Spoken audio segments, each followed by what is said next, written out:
sitting behind me. Hi, everybody. Welcome back to the Mad LiberTEA party, where up is down, left is right. The rules don't matter because we're all mad here. And honestly, nobody cares about the rules anymore. They're just flipping them around whenever they feel like it. Um, and like we do like to say so often, madness is more fun with friends. And today we have somebody here that I think you guys are going to be really interested in getting to know. Would you like to introduce yourself, buddy? Yeah. So my name is Leo. I was born in Guatemala, came to the U.S. When I was 6. Went through the foster care system, and then after that, was in the army for a while. Then got out this year in April. Um, but yeah, that's pretty much. There's a lot more to me than that, but There's yeah. We're gonna get into that. Um, so like you're probably one of the first people I've interviewed here that's not actually from America. So we're gonna have to ask you a lot of questions about what was that like coming up in Guatemala? And you said that you defended your village as a child. Yes. What was that like?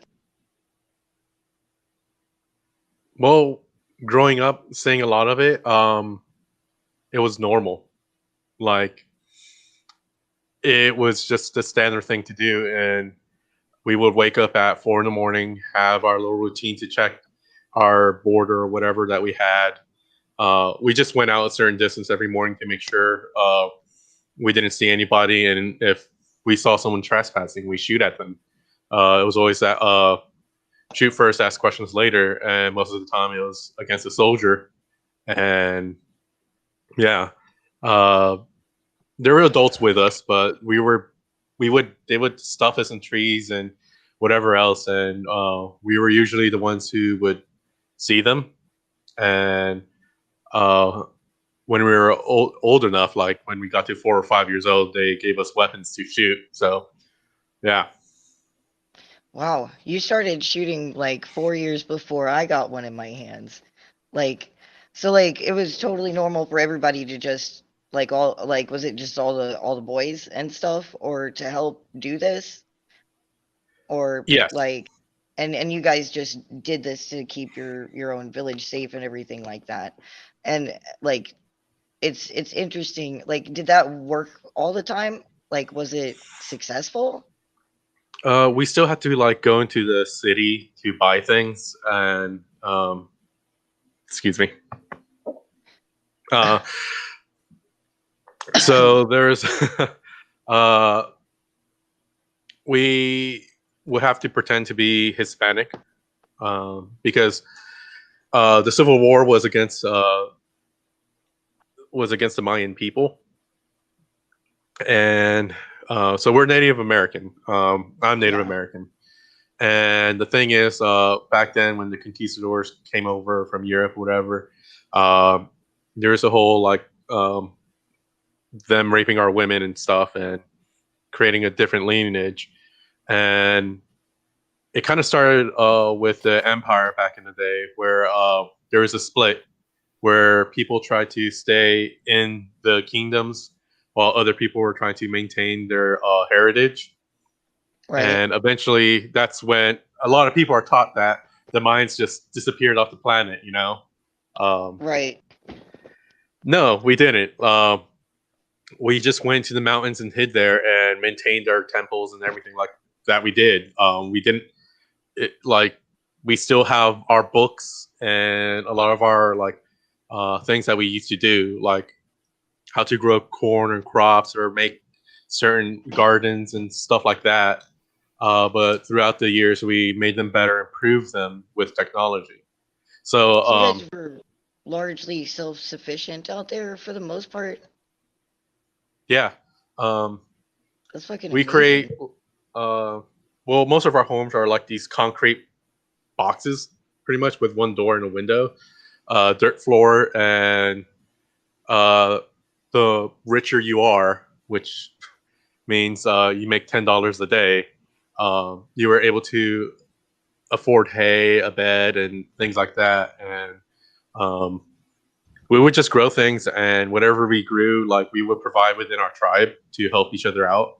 but the only reason we used money was for um, to buy things from the Guatemalan cities around us. And um, where I was at was near Quiche. Um, I was in the mountains, but you can go down to this place called Quiche. But yeah, um, yeah. I don't know what else to say about That's that. Oh, amazing, just trying to think about how what it was like, like living because like I grew up, and even though like I didn't necessarily have the best coming up and everything like that, and I was on the street a lot, there was always so much stuff around. It doesn't feel like there are many places left that can actually like live that way anymore. hmm. So the idea that like you came up with it just being normal, and I mean like there are some homesteads and stuff all around and everything like that, but it just seems kind of amazing. But why did you guys leave? Um, well, we were planning. My grandmother was actually the shaman of the village, and so she was in charge of everything pretty much. She was really the one that raised me, along with my half sister. Um, my mother didn't want to do anything with me, and I had a brother as well, but she uh, were well, she took him and wanted him to be more Hispanic, whatever. She converted to Catholicism and all this stuff. But my grandmother took me in to learn the ways of our tribe. So I was doing that. But then there's already plans to get us to from Guatemala to the U.S. But what instigated everything, rushed our plans faster, was our village was attacked by rockets, and then a bunch of soldiers Oh came my in, and God. um, so we went down to Antigua, near the U.S. embassy there, and through that, my grandmother did something, and I spent a year there through their little camps, and um, yeah, got on a plane with my mother. On, they figured that was the best option was for me and my mother to go to the U.S.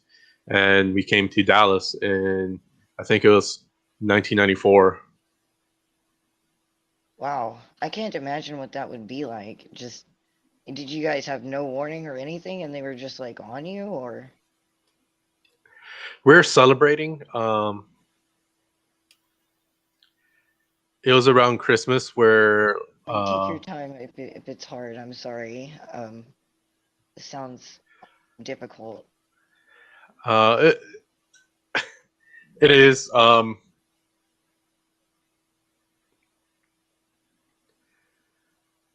It was around Christmas time, and we usually burn an igiffy or a figgy. Well, sorry, like we create like a pinata kind of thing, and we burn it on the winter solstice. Um,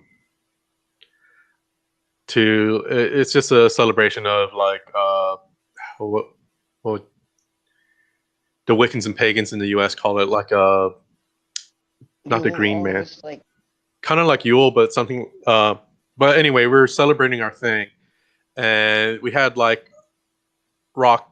We had like fireworks to celebrate it, and a lot of people around Guatemala celebrate their thing, and it's weird that the Hispanic people do something the same, but for Christmas, like they burn a pinata of Satan to burn him away so that they don't have evil for Christmas or something weird like that. But it's basically our religion or what we do, our ceremony, but Christianized. repurposed like they do, yeah. Yeah. So we were celebrating. We had fireworks and everything, and uh, with one of our, well, we didn't realize there were rockets. We were being attacked until like the third one in, when like people's houses were getting hit, and people were like flying back. That's when we panic, and it was like scratch record stop. Everybody's freaking out, and we start hitting our alarm and everything. That we planned was take the children, hide them into the woods and everything, while the men in our village would get the weapons and defend. Um, thing was, they had a bunch of soldiers coming in, and we saw them coming. So my grandmother thought that the best option was we split into little groups and go our separate ways, and that we need to hit certain like points throughout Guatemala, um, and then get to Antigua. And this was going to be a long adventure. It was like I think it was like 30 miles or something away that we had to get from Quiche down to this lake, and then to the Antigua, our capital. That's what it is or was when I knew it then.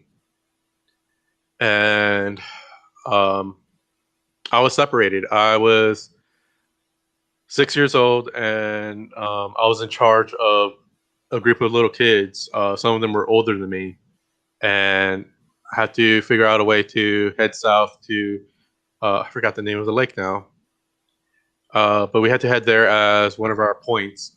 And a person there would verify that we were all accounted for and reported up to the next person, whatever. And from there we went to Antigua, but along the way, some of the children didn't make it, and yeah, I still hold. I know it's not my fault, but I still hold. I feel a certain way responsible for it, and leaving the country, I still have a sense of like survivor's guilt. Yeah, that's understandable. Wow, that's like one hell of a story for a kid to go. I mean, like a situation for a kid to go through. I can't imagine. Like, I cannot actually even begin to fathom what that would have been like. Uh, Holy cow. Mike is speechless. Hmm. Uh, I'm, I feel for you having to deal with that kind of shit. Holy cow. Like, I think that people don't really get a full view of like, we're so sheltered here in America. The only people who might come and fucking light our place on fire and run us down are our own government. Right. And like, I mean, that happens very rarely, you know.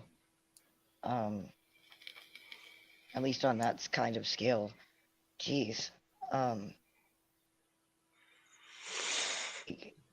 you came and Yeah. you stayed in these camps and stuff. Was that's the camps are always bad. That's what I hear. Was it bad or was it okay? Yeah, it was pretty bad. It was overcrowded, and um, I don't know if you ever. Well, probably not. Have you seen Full Metal Jacket or like military movies where they show basic training and they have like these open bays and bunks and all the soldiers are sleeping and whatever? Yeah. Imagine that, but where you have families. You have like babies and elderly who are sick, and it's overcrowded. Imagine like 50 people into like I don't even know, like 10 by 10 room, and well, not 10 by 10. Um, wow. But it's just very cramped. It was just horrible. Water would leak. There's puddles everywhere. They didn't really care about us. Um, they gave us like some food, some gruel, basically. I had MREs then, um, but it was just bad. Like um, They were kind of they just like, well, I gave. guess if you make it, then you make it. It was just a bare minimum. Uh, because the Guatemalan War, well, it was a civil war against the Mayan people and the Hispanic people, pretty much, and they're blaming us for everything in there. country, saying that we're communist. Che Guevara kicked off the war pretty much in the 70s. So it was like a 30-year war.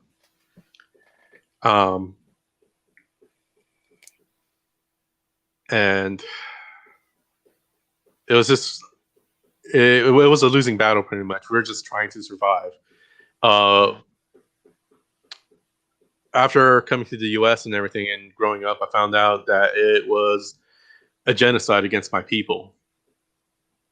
And yeah, there's there's a lot more to that as well. But So after going through the camps or whatever, we got enough money to get myself and my mother to the U.S. And yeah, first time riding an airplane was blew my mind. were you scared or excited? Well, growing up, I didn't I was really know both the first time I had to get on one, but I already knew what they were like supposed to be like.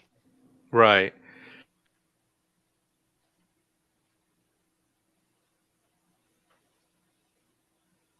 Uh-oh. Whoa, that was a weird jump. Yeah, I was like, uh-oh, what happened? So Yeah. what were you scared or were you excited or what was that like getting on an airplane the first time? Or I even was scared. coming near one? I was scared. I didn't know what was going on really. My understanding of technology was basically uh, old radios from like the 50s, and Oh, that's all I wow. really knew. And So it was like stepping into a whole new era. yeah, I mean, I saw cars in the streets and everything, but they were never running at the markets. So I was like, okay, whatever. These are, I don't know, maybe carriages or something that someone has to pull or whatever. So we go to the airport.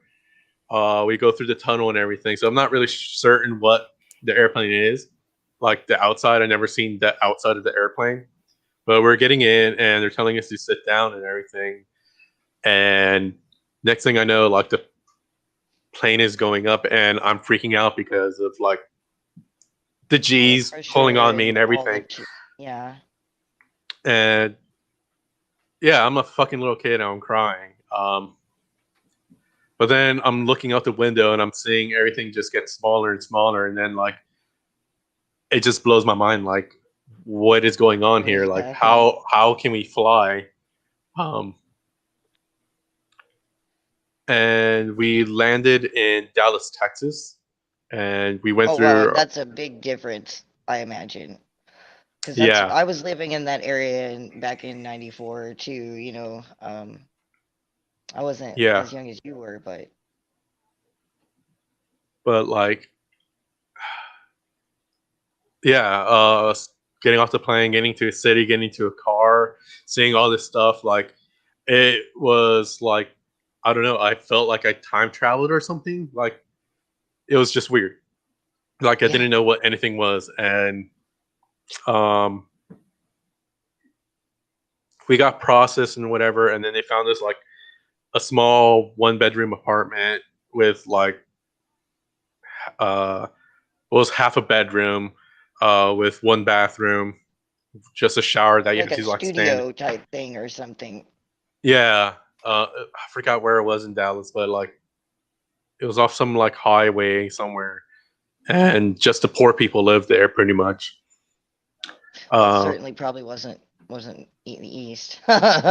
yeah, but I remember like these buses. Once I figured out what buses were, um, they had them decorated like kangaroos or like different animals. Like the Um, zoos and stuff, yeah. yeah, that I was my kind of favorite. remember With that. I enjoyed going to the zoos a lot because I just liked learning about animals and learning about the museum. So I imagine that was like an intense culture shock. And Texas, I grew up there. I grew up there, and it wasn't exactly super friendly to me. And I could speak the language, but I had a lot of friends who had come from Mexico, and they kind of had a hard time, if when they were learning and stuff like that. Like, was that difficult for you? But I hear that coming as a kid, it can be easier to pick up on because kids are so um, what's the word? Like they adapt so quickly. Was Yeah. it hard or did Well, you our brains catch are on? still.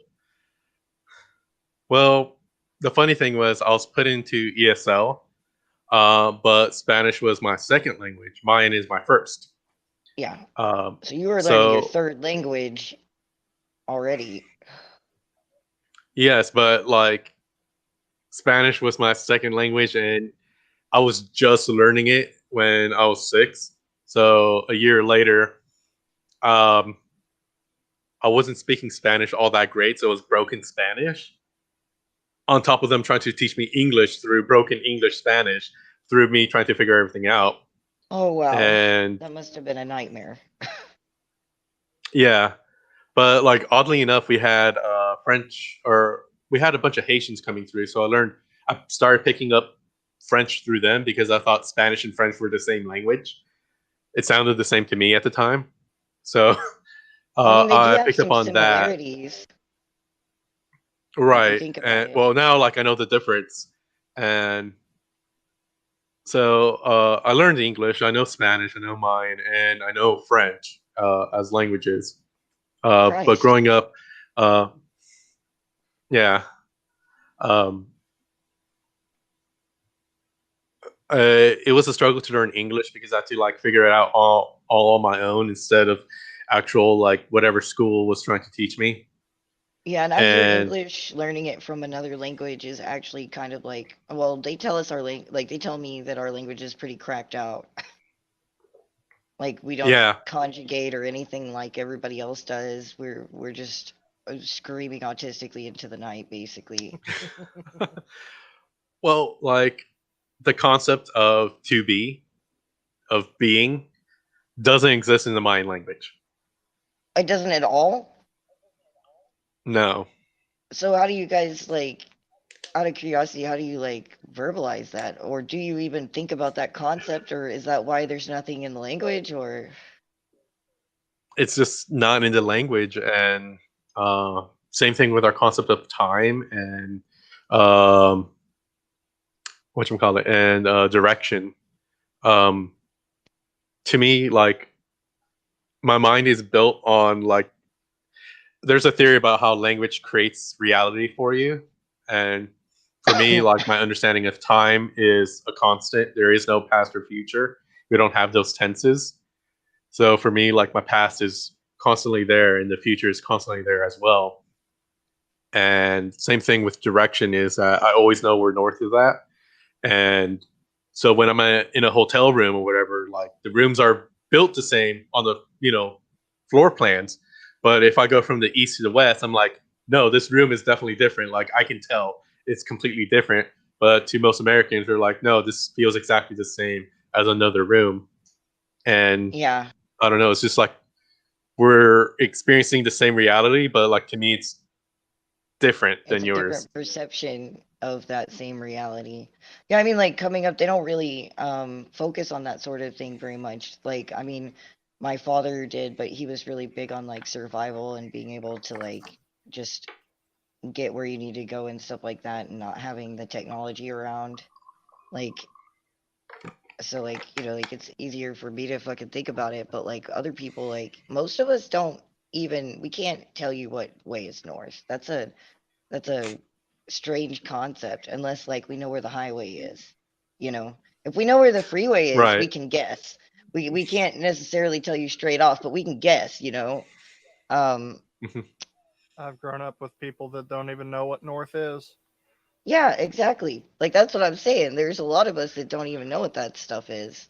It's Right. interesting to think like so like you were basically through a different perspective, like walking through a completely different world with all than all the people next to you. That Hmm. must have been interesting and alienating at the same time, I can only imagine.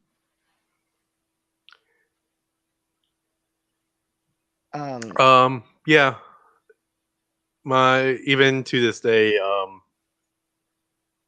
I don't feel like I'm at home.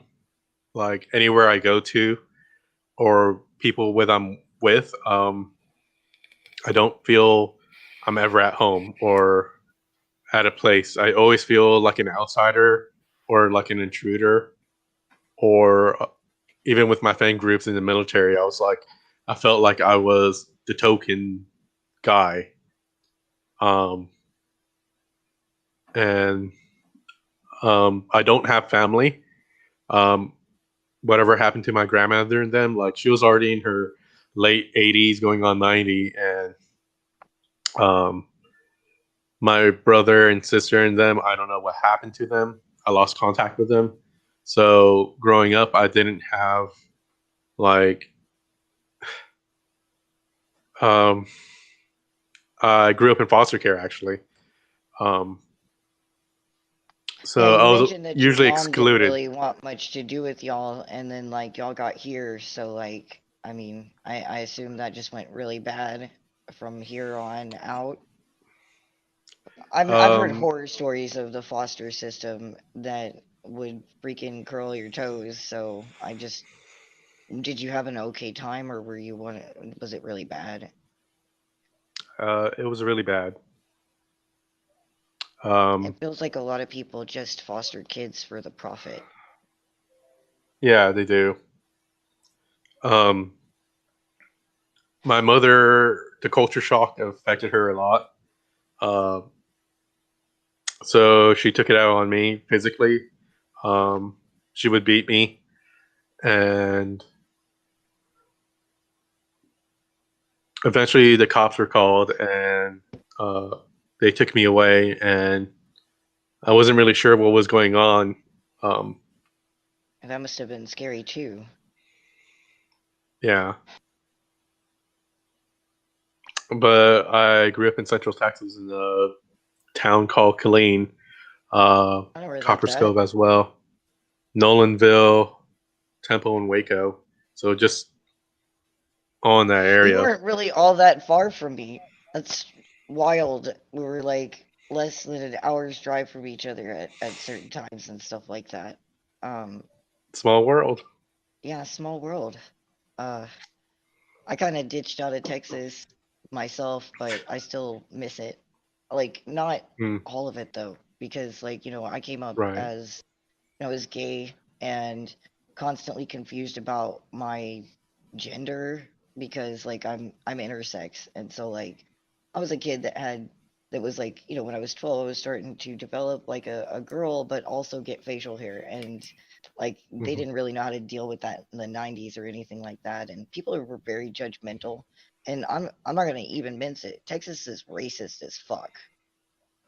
I grew up in a twilight town and Mm, like where they were like and they had a sign it was like if the sun sets on you don't know if you're not white don't let the sun set on you here mm, and like that was normal up until like 99 and that shocks people but like there's yeah. still places out there that are fucked up especially rural towns and stuff like that. I'm not saying all rural towns in Texas are racist. Don't get mad at me, y'all. But like there are some Right. that are pretty fucked up. And like I mean I know that I came up in a really judgmental situation there, so was it what was that like? I mean, I don't want to I'm just asking you all the worst questions. I'm sorry. uh, no, you're fine. We'll get to Shit, something like, positive soon, I swear to God. it was just, it was all shit. Like, the foster parents just used us for money and taxes.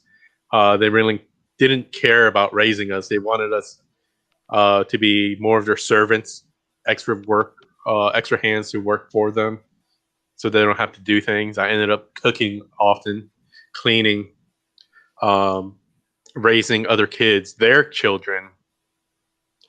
Um, Oh, great. so it was basically slavery. That's what I was about to say, and my throat was sticking on it. But I mean, like, we have so many instances where that kind of thing is still not just happening, but okay. And that's just like, I just wish that that was the only thing I had to deal with in foster care. But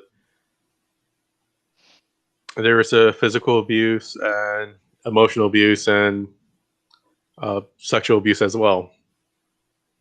You're not the only person I've heard say those kinds of things. To be clear, not every foster parent is like that. Like I knew some people who brought in like as many kids as they could and they struggled, but they tried to make sure they had everything they needed and they were like loving and stuff. But like Right. Yeah. unfortunately a large amount of foster parents or foster families tend to be like this. And like if you don't get picked up Yeah. as a cute little baby, you're gonna end up floating through the foster system until you're 18 years old, or you can emancipate yourself. And Right. at least in Texas, that's a little easier to do, but not in all states. Did you go all the Right. way through, or did you manage to escape it? Um. Well, when I was 13, I was able to get my U.S. citizenship. Um. Oh, well, that took a long time. hmm Well, at the time, you could children couldn't get their citizenship until they're at least 13, and at that time, I had to like I was in middle school learning social studies stuff like that, and my foster father, he was divorcing at the time, so it was just him and me, and he was helping me like learn about the history, learn a lot about American folklore, learn about Yankee Doodle, sing the songs, Johnny Appleseed, and all that You good mean the stuff. propaganda? Yeah. Um, and I had to learn about the U.S. Constitution, all 27 amendments, and be able to go through an exam and answer these questions. It's A amazing lot they of them have so were, many requirements, and like our regular natural born citizens couldn't tell you half of that shit. yeah, I had to memorize the preamble. I forgot it now. Like it's more than 13 years. Yeah. Uh, But I but mean, like, still, at one time you actually knew it. We have a bazillion people here that have never even fucking read it for the most part. Like, maybe they read it once in high school or junior oh high man, or like something. one, a lot of Americans don't even know what the preamble is. Two, like if they No. do, all they've read was "We the people of the United," Mm-hmm. or yeah. So it's whatever. And so yeah, got my citizenship when I was 13, and uh, but my foster father was well, I came out when I was 13 as well, and that's when more of the bullying just piled on. Not only was I a dirty immigrant to them, I was now the gay kid that I was a Oh sinner. I God. was yeah. So that came out and got bullied a lot. My foster father got me into Brazilian Jiu Jitsu Nice. uh, I and bet Muay that helped a Thai. little bit. It did, but like he was controlling of my schedule and everything. Yeah. Most of the time was I would wake up, go to school, immediately come straight from school and start practicing. And when he learned about me being gay, well, he was a lonely person, so that was that. Yeah. And for a time, I thought that was supposed to be the way, um, but then I realized it was wrong, and I reported it to my case manager, my caseworker, and he hightailed out like he was just gone. Everything just left and ran. Um, so they took me back to foster care system, but now I'm like a teenager. Nobody wants to adopt me or whatever. Um, Yeah, it gets so harder the older you are. And people just assume that because you're in the foster system and you're a teenager that you're a bad kid. Like I noticed that a lot because I had a lot of friends that were going through that sort of thing. And even if their foster parents were kind to them, people who were outside of their family unit weren't. right. So when I was at the facility at our home, where I was the one usually taking care of the other kids because they're a lot of the caseworkers didn't listen to them, so or having trouble with their homework or cooking meals for them as well. So I just took care of them because nobody else would. Right. And um, when I was You have a 16, I lot of decided to. responsibility. God dang. When I was 16, I moved out and had my own apartment. Uh, had oddball jobs or working at Circuit City, uh, what do you call it, PetSmart. Uh, this was in Killeen, Texas. So um, I had to take these buses to go uphill towards this one strip where you had like Target, Circuit City, PetSmart, and then across the other way was like Lowe's and a hardware store and some other stuff. Um, and I just did work there a lot. Worked at Jack in the Box down in the downtown area, down Rancier Street. And I just had to like I was doing part-time jobs and I was just like getting money, saving up money for myself. And I was like, I can't stay in this town. If I do, I'm gonna end up doing nothing with my life. Nothing. Um, and so I decided to get my high school diploma. But of course, I was also depressed and I was Well, doing yeah, no, drugs. I can't imagine, you know. Yeah. I was on heroin for a while and I got that through some pharmacist army people. Uh, Fort Hood is right there next, right there in Killeen. They're like right there, interconnected pretty Yeah. much. And I was 16 talking to like these 20-year-olds, something or whatever. And I don't know, they want to experiment with me. And in return, I would get pure heroin from them. And that's how I like deal with things. But then I decided to join the army after I got my high school diploma. But I had to go clean, like I couldn't be on anything. So Right. cold turkey. Oh man. Uh, Decided to join the army and went into this IT work, computers, fixing computers, doing network stuff and things like that. I realized at the time, like, technology was a thing. Cell phones were improving, pagers were going out. That technology was the future, and understanding that would be something that I needed to know, like to help me maybe secure a future. Um, so I decided to be that in the military, and I was part of military intelligence at the time when I joined or was going through it. They did a background check on me and everything, and I don't know how I got a top secret clearance with them. Being a refugee, being a child soldier, doing heroin and things like that. But like Yeah, I was because upfront. I was maybe upfront you're about it. just right, you know, and you were upfront about it. Like, I've been upfront with recruiters before, and they were like, "We'll make it work." But I've also been told you got to be careful because they'll like slide things through. Well, it wasn't the recruiters. It was when I was But being yeah, interviewed. The interviewer, they asked me all these questions and everything, and it was about my morals and ethics. And I was like, "Well, I have integrity. That's the thing that I have, that I can rely on." And I guess they thought that was good enough, and they gave me a top secret clearance. wow, Yeah, that's but amazing. yeah, Wow. So, but was the no, go ahead. military better for you, or like, was that like stuff starting to get better, or I mean, like, there's not a lot of independence in the military, though. Right.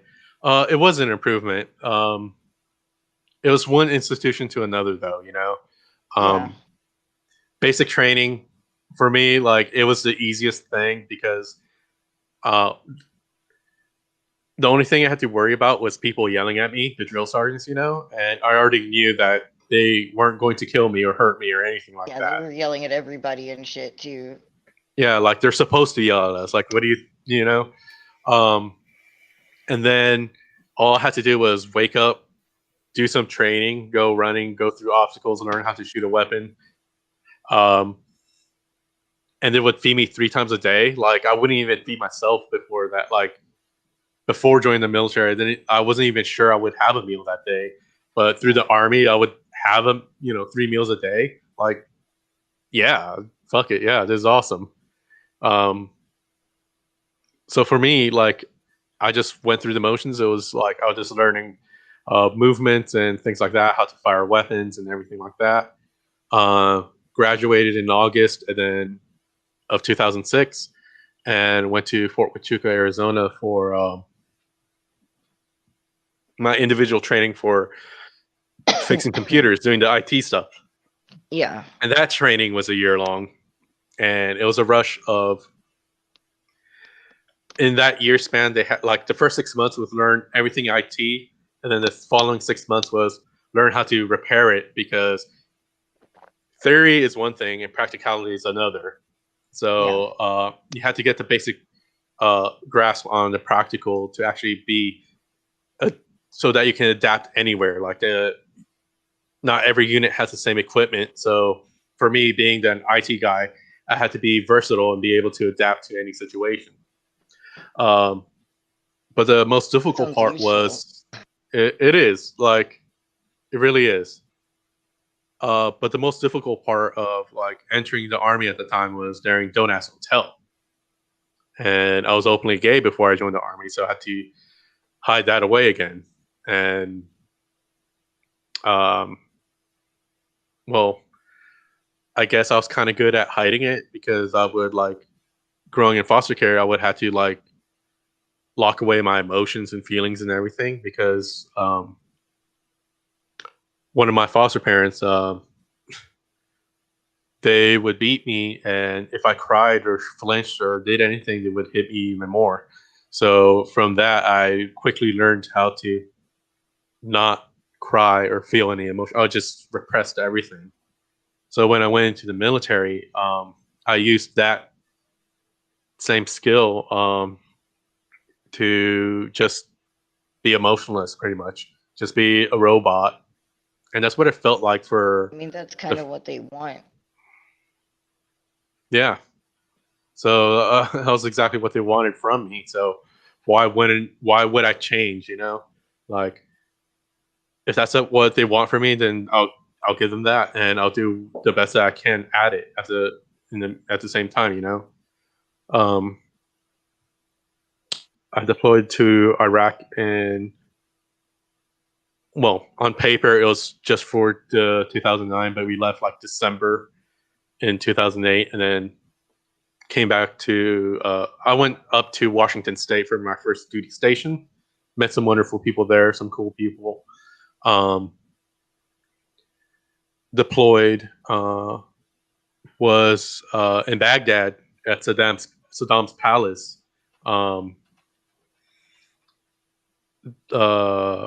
Fuck, I forgot what I was gonna say. Yeah, worked there for 4 months, but then they saw that I was responsible or something, because I don't know, like I would work and then go to the gym while everybody else would just go to work and then Go out. go out and like eat pizza or something. Um, so they're like, "Oh, you're the most responsible, so we'll send you up north to this place called." It was a joint base with the Air Force called Balad, and like Marines and Navy guys would show up every once in a while. But like it was this like amazing place that they had a movie theater. Have trouble with some words Theater. sometimes. A A theater, theater. yeah, Yeah. movie theater. They had an indoor and outdoor pool, and like it was a large base. So, but where I worked was on a flight line where the jets would take off and stuff, and uh, I would just take care of these servers that collected information and just protect it and make sure that it was running smoothly and that it collected what it needed to collect. Um, but yeah, deployment was really good for the most part. Yeah, I had rockets launched at me, but that wasn't like I was already used to that. And the hardest part was I had a lover out there who passed away in a helicopter crash, but I don't really want to say too much details because um, he wasn't out and had a wife and kid. So Yeah. daring don't ask, don't tell. Yeah. So it just sucked because I wasn't able to go to his wake to mourn for him or to see or talk about him or anything. And we've written love letters to each other. I had it all in this box. But once my mission was done from Balad, I went back south to Baghdad to return to my unit. And I had all our letters, and I decided to, around Saddam's palace, there's this giant moat. And I decided to like bury those letters down there in the dirt and just packed it away, and it was gone. Like the saying is with soldiers is whatever happens during deployment stays in deployment. So I figured I might as well leave that there in deployment. Goddamn,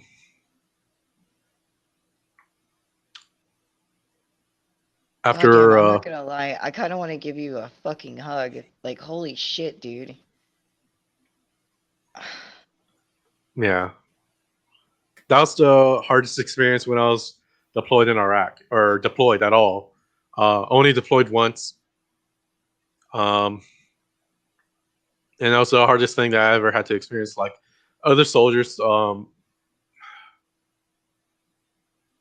infantry guys, and all of them, like those that get wounded with missing limbs and everything, or just getting really fucked up. Like my heart still goes out to them. Like I respect them deeply. But I mean, I think I had it easy for my deployment period, but I'm not one to like keep score on people's pain. I'm not gatekeeping it. Yeah. Like my pain isn't any worse or harder or like than somebody else's. To them, like what they I couldn't experience could agree with that be more. the Like, people what they experience could always be seem world worried changing to about. them.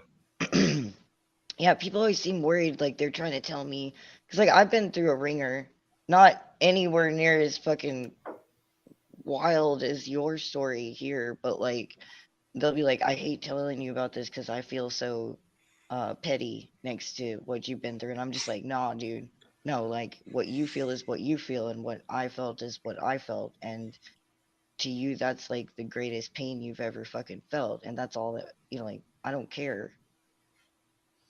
I hate Right. that people feel that way. Whenever I hear people say things like that, be like, "Oh, it'd be petty for us you to, go back and forth between everything like that. What I'm going through is petty to what you're going through." And I'm like, those are experiences. You don't have to compare experiences. Let somebody know what you went through. Let you It's know. it's That's not what a I'm getting at. contest, and if it was, it's not the Yeah, one you want to win. yeah. That's not a contest you Right. want to win at all. I'm Uh, sorry, it made me think about that, and like, there are so many people out there who continuously say that kind of thing, and I hate that people, I think it's part of our society and the way that we've been raised almost. mhm. But I mean, like, we all have pain. Yeah. So, uh, so I was in Washington. I had a lover that I was gonna marry, but he ghosted me after some time, and I was gonna like finish my service after 6 years. I was gonna be my 6 year mark. Um, my chief, who was in charge of my shop there, we became really close, and like he was a good person, a really good, really intelligent person as well. But he loved to cycle. He was on a little bicycle doing his thing one weekend, and this girl was texting and driving, going 60 and a 30 and hit him. Oh God. He died on impact, but so I didn't know what to do at the time. Like I felt like this person who was like a really good mentor, someone I looked up to, is now gone. Really, the only person I really opened up to about my like personal life was gone, and the guy that I was dating is gone too. Ghosted me, and I had plans of like getting married, having a house, having furniture, and all this stuff, and everything was Now it's just just gone. ripped underneath me and gone. And I was like, I don't know what to do now. And I was like, I guess I'll just reenlist with the army again, 6 more years. Like the first 6 years weren't bad. I guess the next 6 won't be as bad. And I was like, well, I'm gonna head to Germany. New country, new me, new everything. Like fresh start. Let's figure it out. And I guess that was a bad decision as well. In 2013, it was just a bad year. I tried to reconnect with my mother, but she didn't want to do anything with me except she was just dragging me along, trying to, get money out of me, and she wanted me to just be someone to provide her military benefits, and that's all she really wanted from me. That was its extent. And I was like, no, like this is a toxic relationship. It's not helpful. It's more of a detriment. And I'm glad when that I you can arrived see there, that. Some people yeah, never notice. right.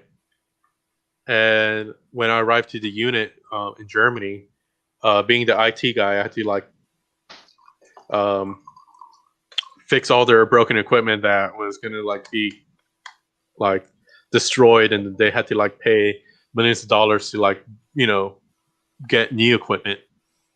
So myself and my counterpart was really useless, pretty much.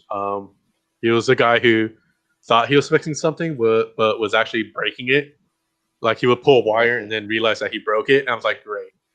But Oh I no. was able to get everything up and running again, save the entire unit millions upon millions of dollars. Um, but my work schedule was from 6 a.m. pretty much to 10 p.m. And because I have a top secret clearance where you work, you usually have to be on a secure compound. And if you go on and off of it, they check you for like CDs and stuff that you're not supposed to take off because they're Yeah. classified information. So they Yeah. check you and everything. But when you're in there, you can't have your cell phone. You can't have like electronics or anything. The only thing that you can use are like government computers that have government style of internet, like unclassified internet, but they have filters and all this stuff. So you can go on Facebook and YouTube, but like if anybody saw you using these computers to do any of that, they would yell at you saying that, oh, you're not working, you're just wasting time. So your Yeah. morale would like usually go down to the floor. So morale was low. I felt like I didn't have friends because I still feel like an intruder. Most people who join the military are usually white guys, so can't really relate to them all too well. But like a lot of times, I would talk to them. Um, uh, the female soldiers that would the army has this saying female. Um, it's, we would say male or female soldiers to like Yeah. differentiate. Um, but like the women soldiers there, like I don't know, they would see me and they're like, "Oh, you're a big Guatemalan dude," and they would think I'm straight because I'm like a masculine individual, so they assume things of me. But then after the fact, when they found out I was gay, they're like, "Oh, you're gay. You're a hot commodity now. Let's go out and do stuff." And I'm like, "No, like I don't want to be treated like that." Yeah. The token gay dude. Yeah, and always a guy who always had to answer questions to. I'll be the gay guy, and everyone asks me questions about everything.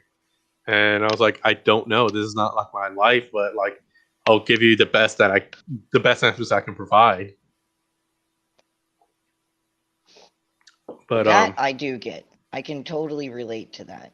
I get all the trans questions and uh, mostly trans questions. I don't mind answering them or anything, but sometimes it's a little weird because, like, right. I've actually had people like they'll ask me something completely unrelated to gender, and they'll be like, as a trans person, what do you think about, I don't know, like Israel or whatever? And I'm like, what does that have to do with it? Yeah, no, like, yeah. Yes, I don't know. I can actually fucking start to relate a little bit more. I'm sorry. No, it'd be like, Um, what was it?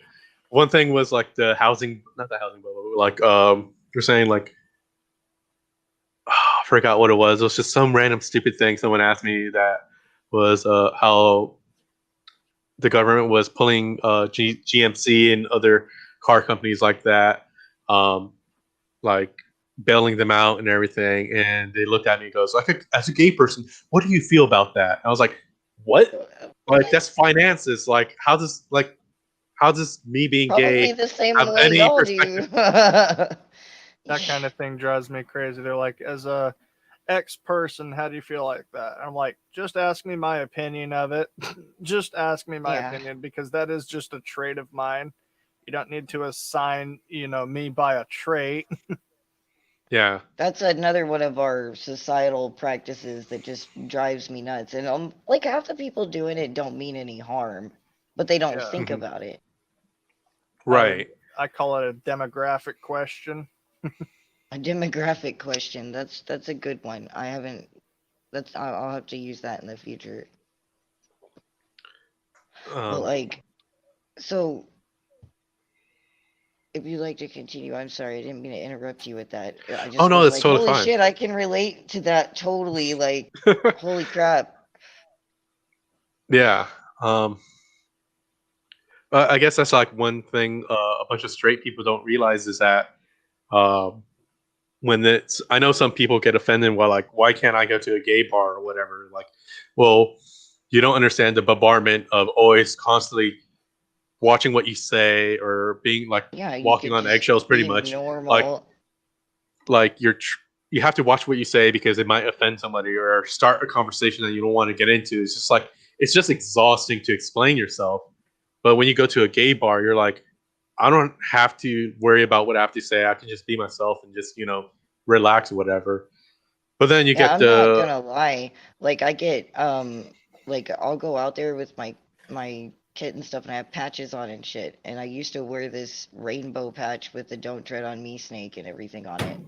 And yeah, I ripped that motherfucker off because carrying that means that you have to be a spokesperson and like it's very stressful. I don't want to speak for the gays or whatever. Like I hmm, can't speak for the gays. Nobody can do that. Um, right, we're just individuals. And the pressure of that made me actually do that. I ripped it off at an event at one point and threw it off.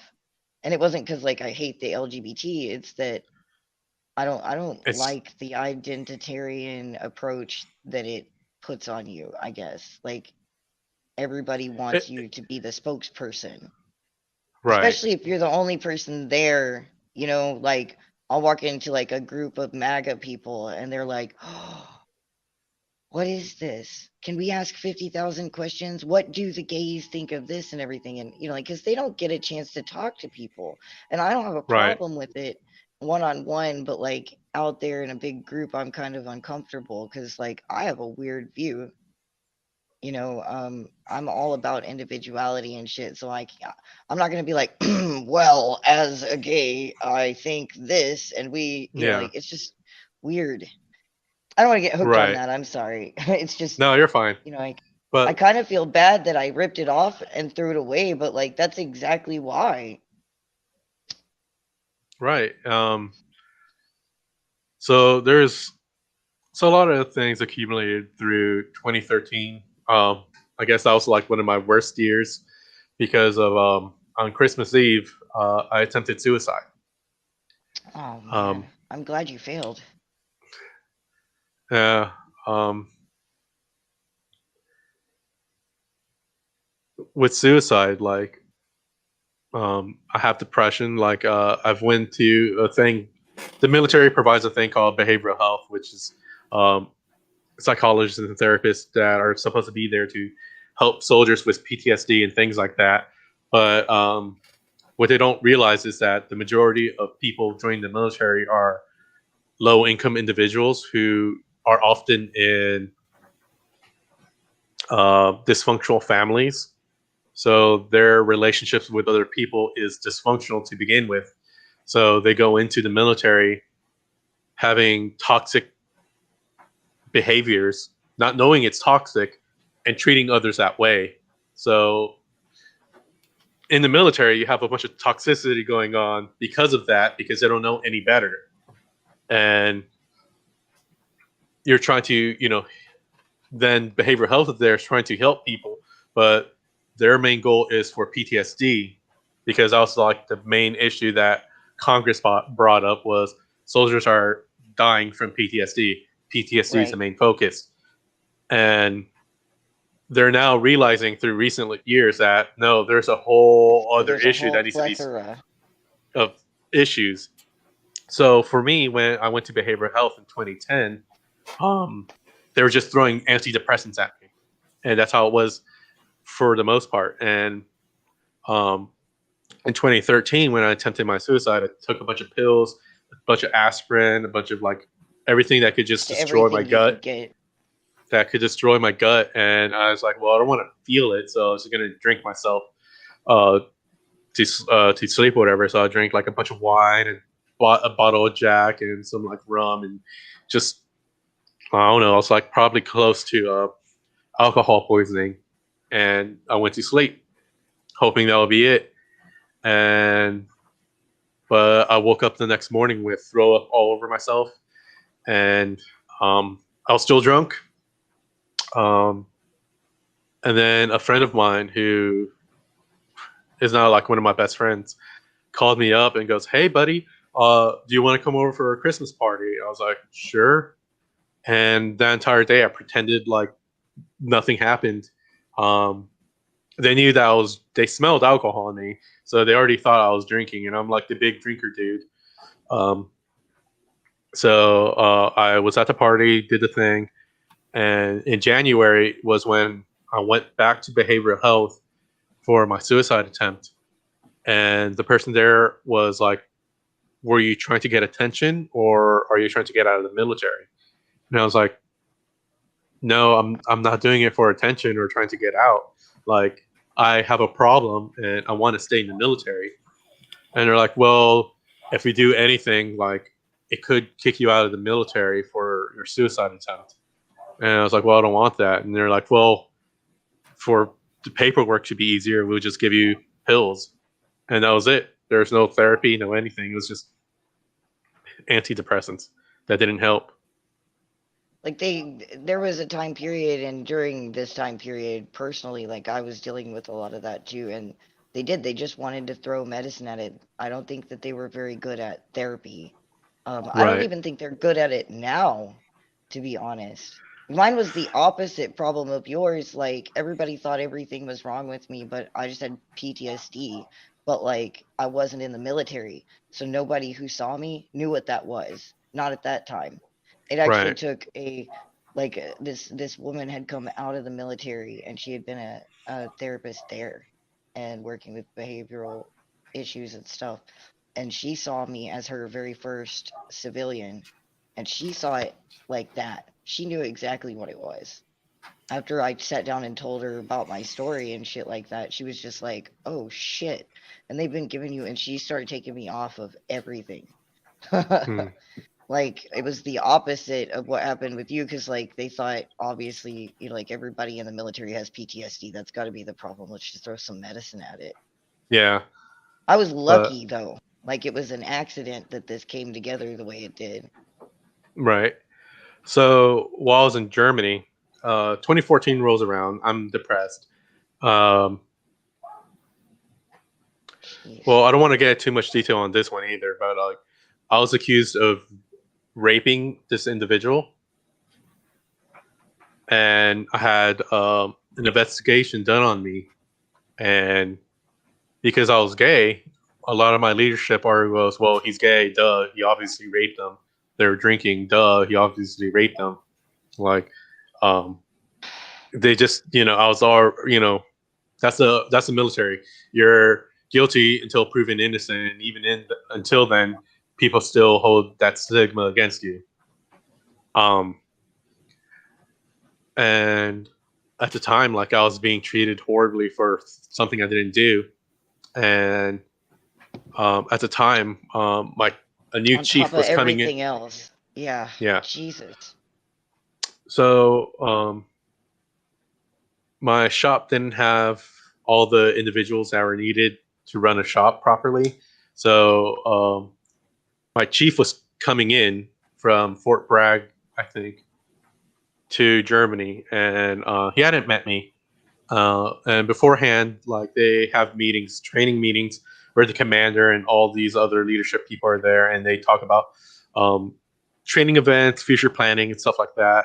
And then they talk about their problem children that they have, and just talking about, like, hey, this person's doing this, like, for administrative reasons, like, you should be aware of this, and blah blah blah, like,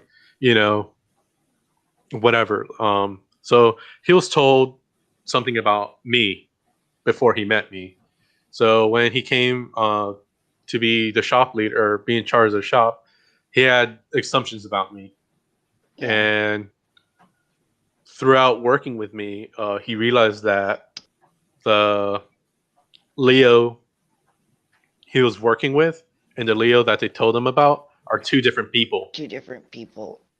And he would fight for me in these training meetings, saying, like, no, Leo didn't do any of that, like, whatever. And at the end of it, the investigators who are doing their thing decided to do a polygraph on me, and they're like, they came to me and they're like, "Are you willing to do a polygraph, like, to discuss the events and everything?" It's like, "Sure, I'll do it. Like, I'm going to be honest. I've always been honest. Like, that's one of my things. I try to be as honest as possible. Like, I'm not going to be perfect. I know that, but I'll attempt to be as honest as I can." And they had me there 13 hours straight. They gave me one break for lunch, but I had to sit there, and they were asking me everything, like the same questions over and over again. Had me repeat my testimony over and over and over again. And at the end of it, I was like, no, I don't want, like, we signed a paper that's saying that I could at any time quit whenever I felt that it didn't feel like a polygraph. It felt more like an interrogation. And I should have, like, done it within the first 2 hours, but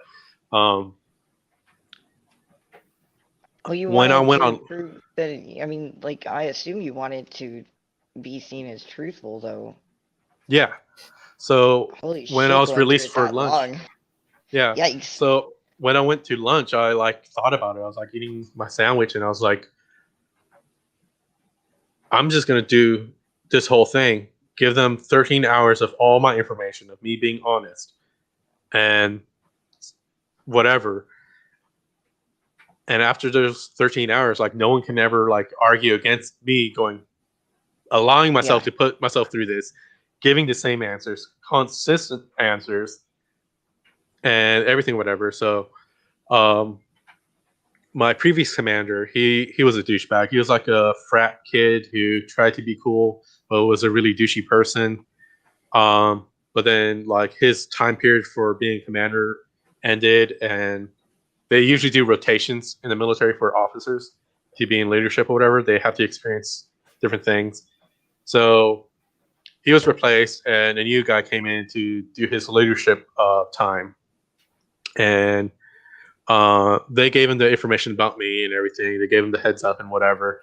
And I done the polygraph, whatever. And he's looking at it and he goes, "What the fuck is this?" Like, he's, like, reading through it, because when you're commander, you're responsible for the soldiers and their lives and whatever they do. Like, you're responsible for them. Like, whatever, even the dumb stuff that they do off base, like, they're drinking driving, your fault. Like, whatever. So they try to like, figure things out and try to prevent things, and they do whatever they can for that, whatever. Like what would you do if you're in charge of 120 people of grown men that you just met within the past 3 months? Like, so they do what they can, and so they gave him all the paperwork, all the legal stuff, all my testimonies and everything. And he's like looking at it and he goes, obviously he didn't do this. Like, he even like every month I'm supposed to get this like counseling statement that tells me where the investigation's at and how are they going to treat me and everything. And at it, he's like, yeah, I requested that they stop the investigation and all this stuff. And they didn't tell you that the guy who accused me, he went through therapy saying that I raped him or whatever. And he was crying about it and everything. But his therapy wasn't working. And it was because at the end of it, he admitted to a therapist that he lied about the whole situation. That he was curious of having sex with me, but wouldn't admit it. And was ashamed of being labeled gay by his peers. So he accused me of raping him so that he didn't have to, deal with any of that. Go through all of that. Yeah. And I was like, are you fucking kidding me? And he goes, no, like, this is all in the paperwork and everything. He goes, yeah. So all the sexism, all the homophobia that I experienced before his leadership was them. It was just them. And then I was like, that's fucking terrible, whatever. But pretty much like nothing. I don't know what happened to that guy. But the Army allowed me to stay in the military and continue my service. Where I went to Fort Drum, New York. I got promoted to sergeant, and soon after that, I was made a platoon sergeant and had to be in charge of like 14 different individuals. And my mental health was already bad, and I wanted to like prove to people that I was up to being a platoon sergeant, which was several grade levels of responsibility higher than me, and I was doing this as a new sergeant. So I was like trying my best to do whatever I could for that, and I neglected my personal health and safety and whatever just so that I could perform really well and do what I can for others.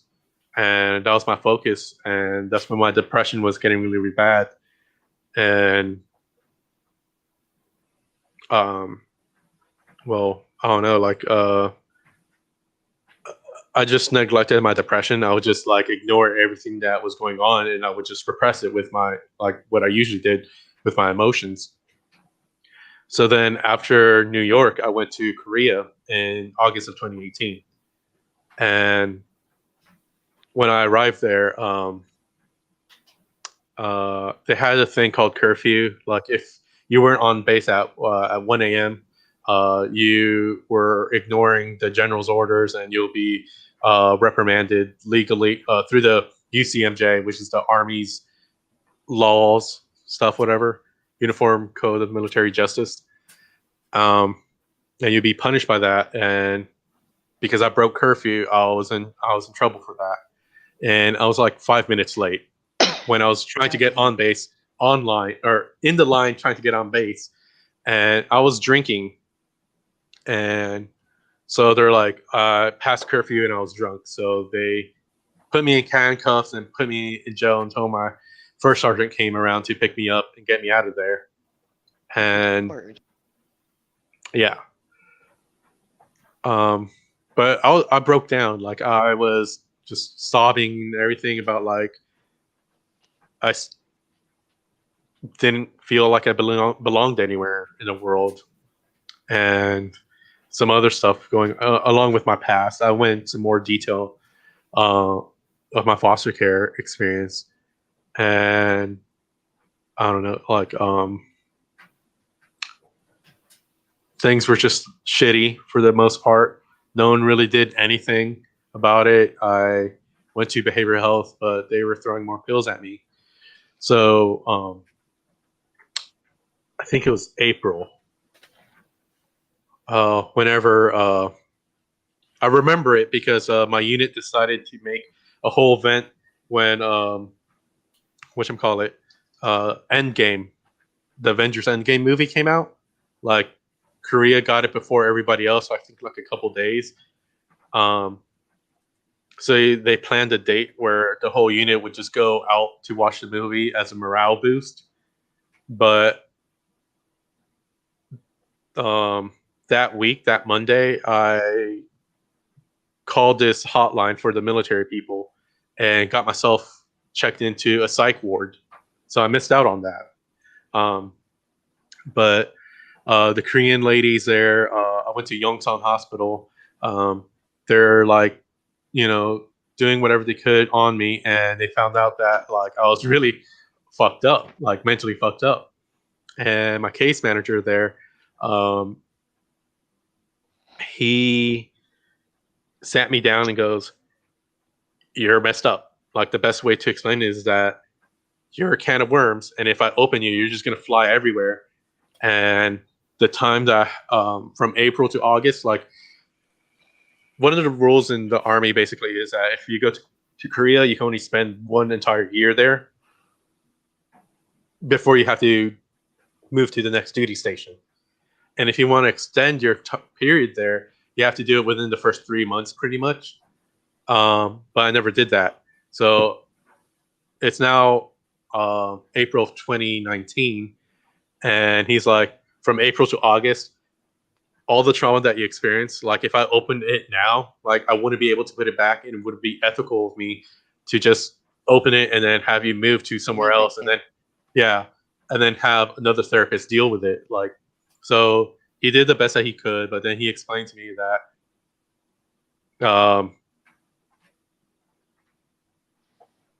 that I had a bunch of fucked up shit happen to me. That none of it was my fault. But he was saying that all people are pretty much the same. They all want to be loved and accepted. But then the things that they experience through life, they just spiral out to 7 billion different ways to be them. And he's saying that if you give a person a baby, what's the first thing that they do? They usually try to hold it or coddle it, And he said, like, never has anybody said that they would never, try to protect the baby or not protect the baby. Like, everyone says that they want to hold it, protect it. And it's in our nature to nurture and want ourselves to be nurtured and all this stuff, or be loved and accepted. And he was saying that, like, what I experienced is that if you take a steak or whatever and put it through a meat grinder, what do you get? You get hamburgers. The meat grinder for me was like, they took me, put me through a meat grinder. All the stuff happened to me. It wasn't my fault. But it was things that happened to me, and that process pushed me out to be a bunch of hamburger now. And now I'm trying to get myself mentally fixed to be before that. He was saying that to do that, it's going to require a lot of work. And as a foundation, that's going to change a lot of my personality. Because if you have a house and it's all fucked up everywhere here, but the foundation's already cracked too, you're going to have to demolish the entire house to fix the foundation and then rebuild from there.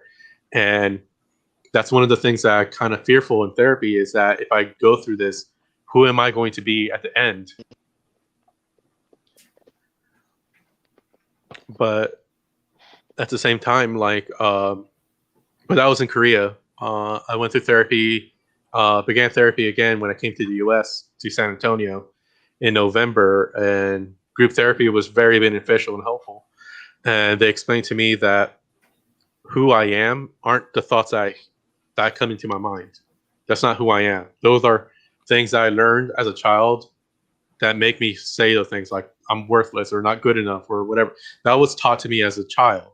Who I am is when when I see something on TV or in the news and it makes me angry, that emotion, because you can't just like snap and go, I want to be angry or I want to be happy.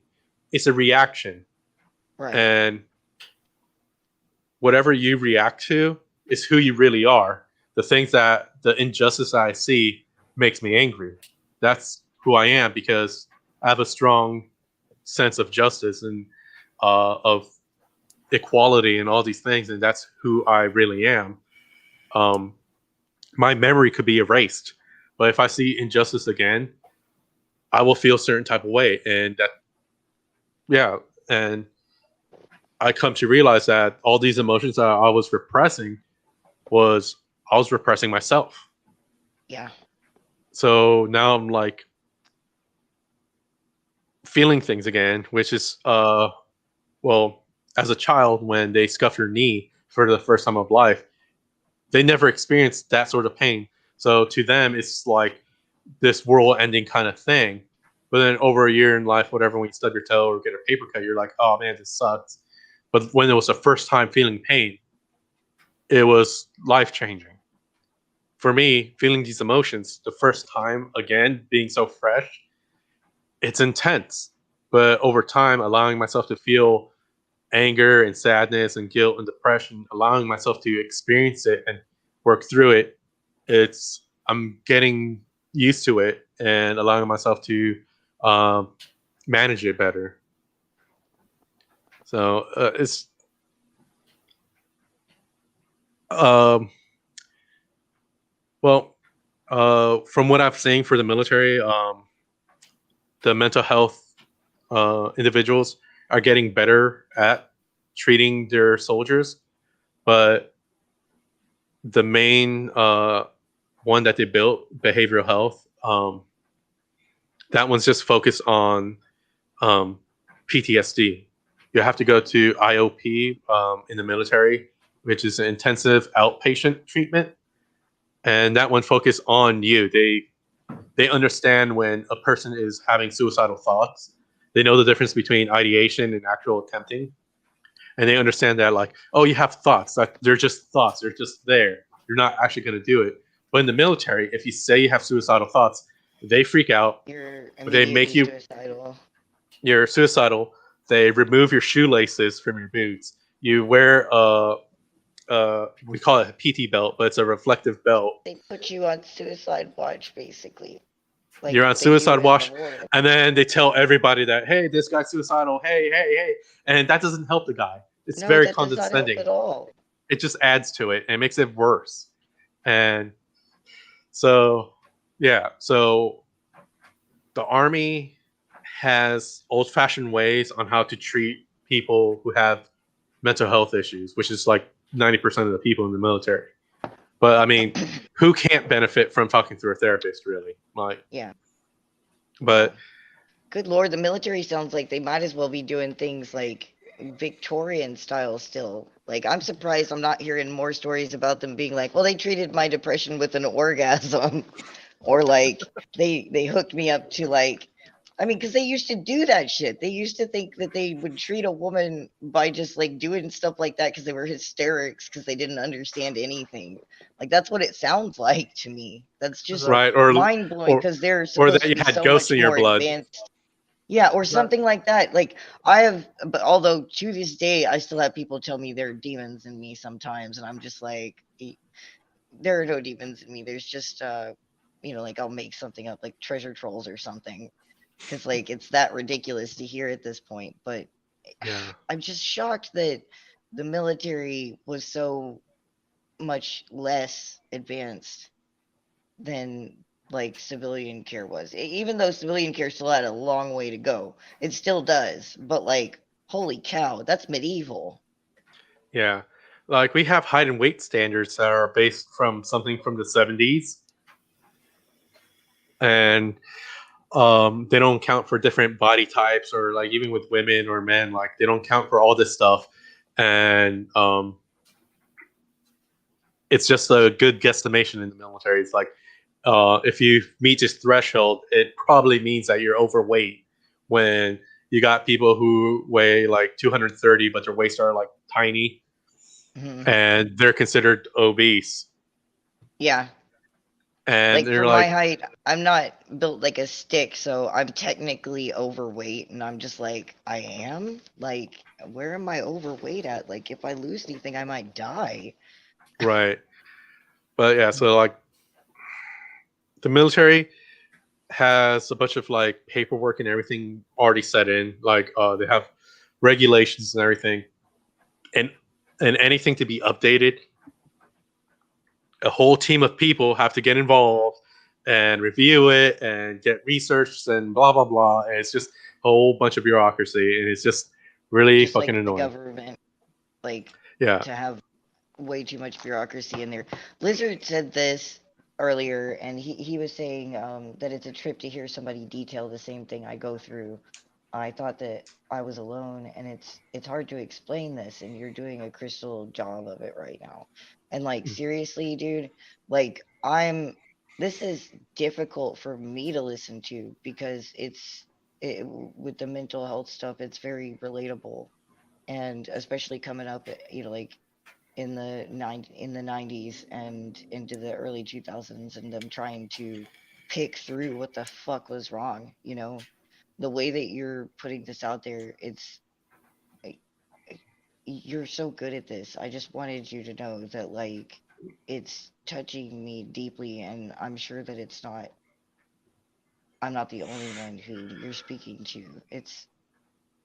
There's so many of us, that have had to struggle through this shit, and it's so amazing that you're willing to come here and talk about this. Like, I'm blown away by you. And somehow I'm still optimistic Yeah.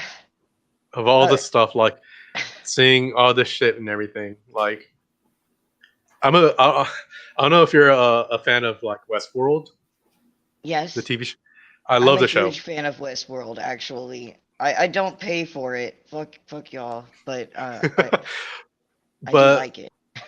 it helped me articulate some things that happened before, and the language that they use in there with the characters, how they express themselves, are brilliant. And um, with Dolores, I agree with her a lot that there's beauty in this world, but there's a lot of beauty in this world that we can do and possibly do, but a lot of it requires us to go against our own very nature, and that in itself is the hardest thing to do. Really fucking hard to do. Yeah. And I've been questioning all my motives, all the things that I do. And I've been doing this since I was a child. Like, why do I like a certain color over another? Why is this my favorite food? Like, why are this things? I'm very self aware, but yeah, I'm self aware, but I forgot the other term.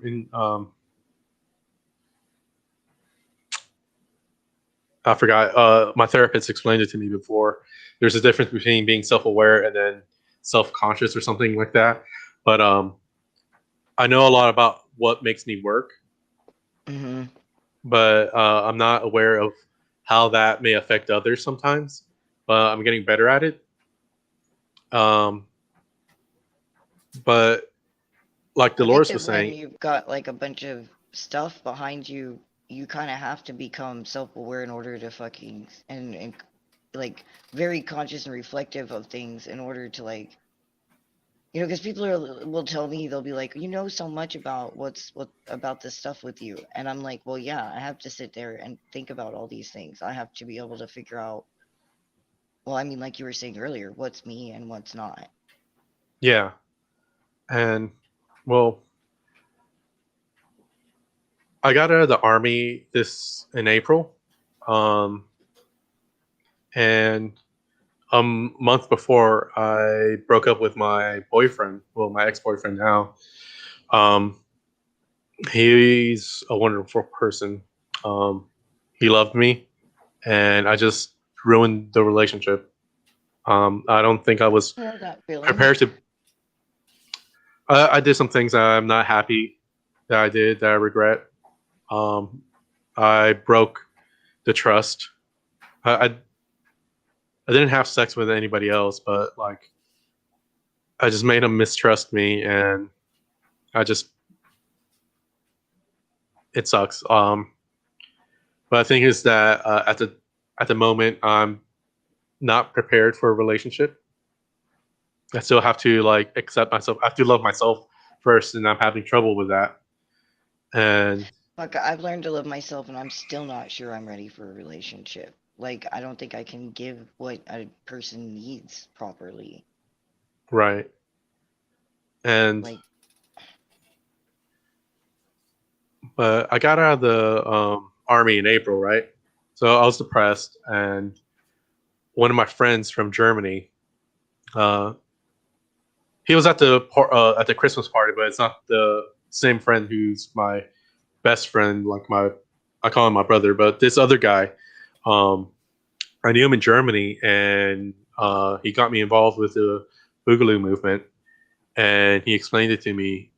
And from what I see, from like if I stand back and look at the whole entire movement of all these different individuals who have different political views and everything, what do they all want, and what did they want to do? And the basics of it, to me, from my understanding, is that they want to reform the government in some way that it's more manageable. It's not about changing people, it's changing a system. Because if you're imposing yourself to make other people believe the way you do, then you're not really like Boogaloo or whatever. It's you're forcing others to think like you, which um it's pretty scientifically speaking, authoritarian. yeah, but scientifically speaking, when an entire species is the same, it can be wiped out with a disease pretty easily, which is why we need diversity and different thoughts and everything. Um, and that's what I find beautiful about the movement as well, is that it has diversity. It's not supposed to change the individuals or force them to do things. It's about a system that allows us to live the lives that we want to live, or live live it the way that we wanted to live, or whatever, to be actually free. And being from Guatemala, experiencing tyranny and having that firsthand, coming to the US, learning about the Constitution and those rights, I want to do something that and support something that allows people to have this beautiful thing known as freedom and liberties. And as cheesy as that might sound to some people, that's It's not cheesy motivates to me to me. stay with it. It motivates me to stay with the movement. And I don't know, I can see that people can do so much good if we can only work together and focus. Yeah. I mean, it seems like they do everything they can to keep us from coming together to be able to speak to each other. If we mix everything together, it becomes a danger, you know, Hmm. to the authority of the people who built all these systems that created all these situations for every one of us. Like, I have never met a boy, be they a guy, a gal, or one of our non-binary pals, that has ever, I mean, that has nothing in their history, that has nothing in their wake that woke them, that showed them how bad everything could be. But like, each and every one of them has like this dream. I'm getting emotional. It's important to us all. For me, It's like like, little spots of light in the dark, if you ask yeah, me. I mean, maybe that's kind of cheesy too, I guess.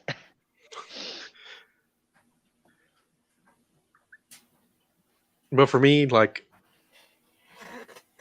I'm willing to do this 100% if it, even if I never experience what we're talking about, like it's beyond my lifetime, as long as I set it up so that people, Can generations eventually after get me, to their it. children, can reach that step and that goal.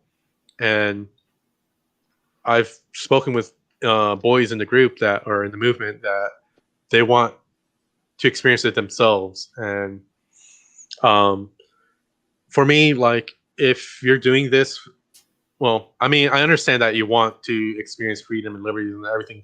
Like that's awesome. That's great. Like, of course, like I want to experience that too, firsthand. But if I'm not, then I'm not. Like I'm still going to work towards this. Right. But then there's individuals who join the movement because they have this romanticized idea of a civil war, or not a civil war, but a revolution or a war where they're shooting cops or some shit, something stupid. And I don't know, like maybe like having the whole Iwo Jima thing, like, come on, follow me, trying to, they have some idea of them, they're a hero. They want to have fame and glory or whatever.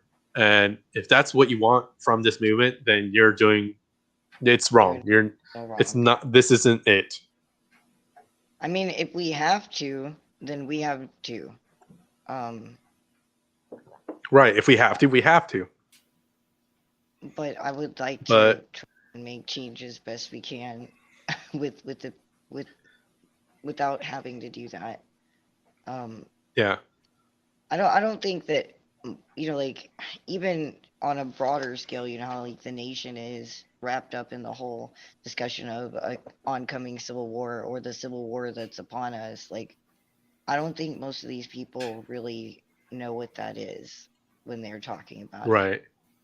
How No, like how does it make you like? I'm curious. How does it make you feel to see people running around screaming about civil wars and shit? Like, I mean, I know the boys are not doing it, but like, no, yeah, the fucking Proud Boys though, those guys. It annoys me. It really frustrates me that they want to instigate something like that, and with the Boog, we don't necessarily want that. Like we're the whole like thing is speak softly but carry a big stick, kind of deal. Like we're going to be prepared for it. We're going to have our things, whatever. But we would rather change things the not the proper way or whatever legal way, but through a more peaceful way. But if push comes to shove, then we'll do what we need to do. But we hope that never happens. But with a civil war, it's not a civil war. Like we don't want a civil war. We want a revolution where we come together and reform things and change things for the better. But yeah, and if we're in the like middle I of a said, civil war, we can't get that. right. And as I said, there's just people who want to romanticize this idea of a fight. Like, and I think that stems from the American culture where we don't really have a rite of passage for men. Other societies have No, that, not and really. certain religions have that. Religions have that. Oh, a And lot of most them often have it for, for women too, and we don't have that here either, really. Sometimes we do, like some people have quinceañeras and their sweet 16s and shit, but that's not even really a real rite. That's like a special birthday. yeah. But for boys, it's not.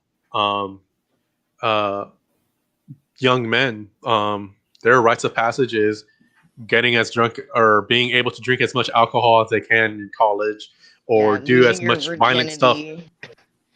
losing your virginity, being violent as much as you can without getting caught or whatever, or even getting caught by police. That's another rite of passage, like very Like toxic the edgy masculine stuff. traits. Yeah, lad culture, as it's known. All those things. That's the rite of passage, and that's what motivates a bunch of young men to join the military is that they want to go to war and come back and say, hey, I went to war. This is my rite of passage. So I think that a lot of those individuals who want to go into war and have this stuff is it's something to validate their existence.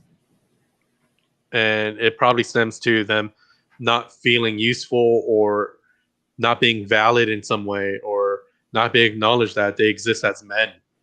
And That's a very good point.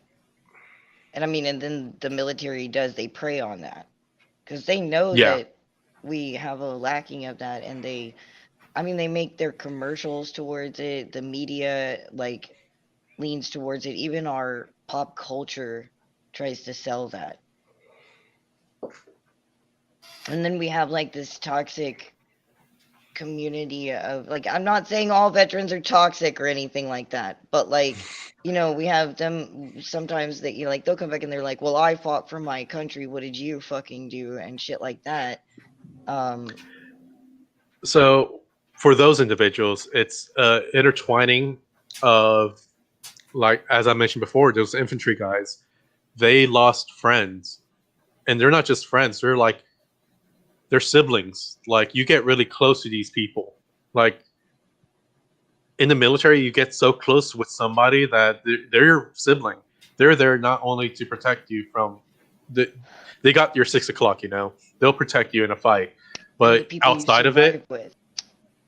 outside of it, like before deployments or everything, you got friends who like you both go out to Walmart to shop together to get things. Like you become a family, like a genuine actual family, and then you lose them. And then when they come back and you see someone stepping on the flag and burning it, they take it personally because the flag was what they were defending. And that symbolizes those people's lives. And now you're stepping and burning it. Like, it's And it fucked up to seems them. like it's a weird language barrier between the military and the civilians because they don't see it that way at all. Like they see it as a No, they symbol don't. of the Right. nation and what's happening right now and everything. So when they burn it, Right. they're not burning it to slight the people who died for the country or died for the country. I hate saying that because Yeah, I like, understand. Yeah. but they see it as like what's happening now and all this other stuff. Like it's been an expression of protest since like I believe like the 60s. Right. And like, like I have a lot of veterans in my family and stuff, and like some of them have come to terms with that difference of language that we have, but Hmm. like it hurts them still, even Hmm. though they did. And I think that like that's another thing that divides us from each other in ways. Man, I Right. guess we could sit here and make a whole damn episode off the things that divide us. Right. But like, so yeah. The symbol of what the flag is. Like, I understand it. Um, well, actually, a lot of people in military intelligence are self-aware and they realize the difference of the symbol and then what it represents and all these things. But honestly, like all the tough guys are the most sentimental. The ones who are hard and edgy and smoke cigarettes and drink their coffee, they're honestly the most sentimental individuals because they care about these things. They care about family on all these things because it's what actually matters. Like,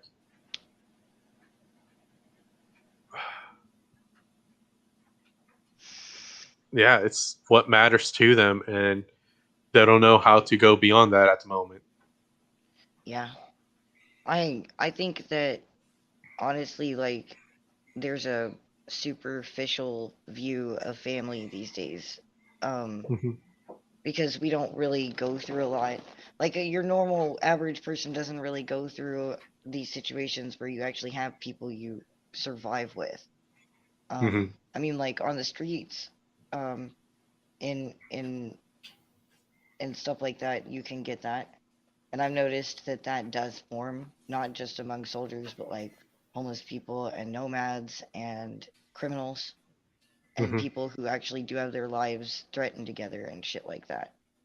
Or you have to survive together one way or another.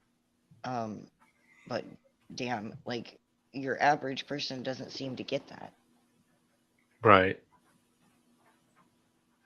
And it's because people don't want to communicate with others who have different ideas than them. I understand the difference of like political views of like gay rights and things like that. I understand. I know like it has an impact on my life. But you do need to understand that those people out there, like they're doing the best that they can with their life. they don't understand. They don't know. They're not aware of these things. And a lot of people would rather maintain the status quo than change everything up. If you ever gone canvassing for your political party, going around knocking on doors and whatever, telling people to vote for your candidate, you'll understand that a lot of people are really the same. They just want to protect their family and take care of them and be able to live that life. Have them protected and safe and fed or whatever. But And with happy. most Americans, yeah, and happy, yeah. But with most Americans, that's the extent. It doesn't go beyond your own family. With a stranger, like, people don't really care about the garbage man or whoever. And like with Antifa or BLM or the KKK or with the Proud Boys, the thing they all have in common was that they were born on U.S. soil. Well, me as an exception, as an outlier, but whatever. But generally speaking, a lot of those individuals were born on U.S. soil. They are all Americans. And we have to figure out a way to have all of us live together, even though we have different ways of life that we don't agree with. And yeah, that's my thing, is that we just have to, we can figure something out. Yeah, and there's always a common ground to find. We try to drive that home all the time in our episodes, and like I became even more like, even though we were already trying to drive that home, I became even more aware of it because of something that Dan Berman said at one point to me. And like he was talking about how you can't everybody it's like everybody speaks their own language, and you're not going to be able to like get your ideas across to people going from what you want. You have to think about what they want, and you have to Right. start there in order to do that. And like in order to do that, you have to find, and like when you start that, you'll find, like you ask people things, you'll find that common ground there, and you need to grab it and stand on it with them, and you can always return to that common ground if things start to get rocky. you Mm-hmm. know um it's just I think that we've lost the ability to do that. Like we see the one thing that's different and we're like, oh no, I can't do this anymore. you know Right. um, And it that's makes me sad to see. yeah. And I remember talking to a friend of mine who's in Arizona. Um, he was telling me about all these like policies and propositions being made that he saw in the election. And there's one where the governor gets all the tax revenue, or not all, 30% tax revenue from whatever, so that he can use for whatever reason he needs to use it, or whatever the government needs to use it. And he goes, I don't like this bill. Everything else about the proposition is great, but there's one thing I don't like. And he voted against it. And I was like, so all of these awesome things were good, but because of one little thing, the whole thing is garbage. And Yeah. he's like, well, yeah, that's why I voted against it. I was like, well, you can vote it in, and then the next town hall meeting, you can go to it and get a bunch of group of people to go against it and change that one little thing to make it better. And then like the whole rest of the stuff are still in. Like you can, that's the whole thing about politics, is compromise and working with it and getting people involved. Like people just don't get involved with their local town or city halls. They don't know why things are going on in their community. Um, but all the propositions are up there. All the things are going on. Um, and if you don't like something, you can get a group of people and go to the town hall meeting and bring it up as an issue and get it talked about and voted on. Like people actually have power. People can do things and change things. But Typically that's at the bottom, like where we are in our neighborhoods though, and they keep us star spangled and staring up where we can't do anything. right. But that's the thing. If all like all the boys in the nation got involved or ran for office, we would be able to change things at a local level. A local level. The pillars change At a them. local level. Yeah. And we would have a start of something. The seeds will be planted then, and then we'll be able to do a lot of change. Yeah. But It's building a a lot of people are foundation. opposed it. A lot of people are opposed to my concept of that because they're like, it's the system that's wrong. We need to get rid of the system entirely. And like Well, how do you doing think you're that gonna process is do too that? slow. Yeah, how do you change a system if you don't get involved in it? I mean, I don't believe in voting. I think that it's the use of force on people, but like I still go out there and try and get involved in the neighborhood and make change and encourage people. And if somebody else wants to participate to try and reform things, I'll support them, you know. Hmm. I just, you know, like it's weird for me because I'm an anarchist and I don't, after everything that I've seen and learned here, I just can't trust anyone to govern anyone but themselves. And even then, Right. sometimes we like some of us have a hard time just governing us at this point, you know. Um, Hmm. so like it gets really weird for me, like, but that's why I hyper focus on the local because like if we can even just change our neighborhoods and our communities, not even as high as our cities, like these are the these are the fucking foundations that we build on. And if Right. we become the foundation, then there's not much they can do because we can shake those pillars so much easier. I don't know. So Like some people are right. I don't know if we have time, but I think we right. should Well, try. do you know how the Guatemalan War ended? How? Well, the idea was that my grandmother and all the elders got together and they decided that a mass exodus to the United States would be the best option to get the biggest attention, to have a spotlight focus onto Guatemala. Hmm. Like, if you have, I think it was like 4 million Mayan people, uh, and one basically within a year, all requested or, wanted refugee status. The UN has to get involved, and they all wanted to immigrate to the US. So now you have 3 million people out of nowhere just pop up. And now that the UN is involved, they see it, the US has to respond to it.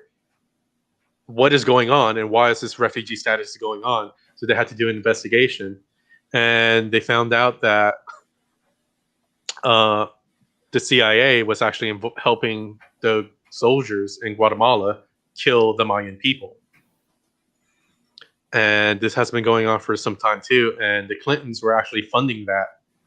So any military training where you're kicking down doors and clearing rooms and whatever um, was gathered by the CIA doing that to Mayan people.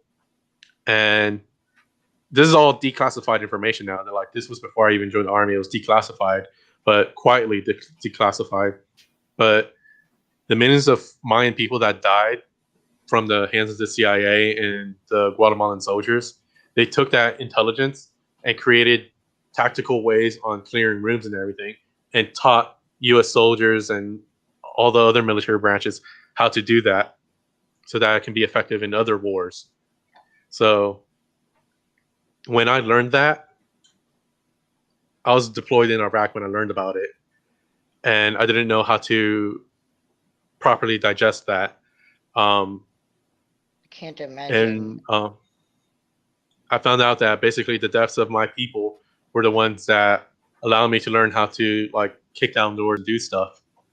And I was like, I'm gonna stay in the army, and I'm gonna use that information to do good and try to save people's lives and prevent unnecessary death and suffering. And Well, yeah, that's that part I got into attention into there, but um, my grandmother, along with all these other elders, put a spotlight on Guatemala that wasn't there before, forced a spotlight.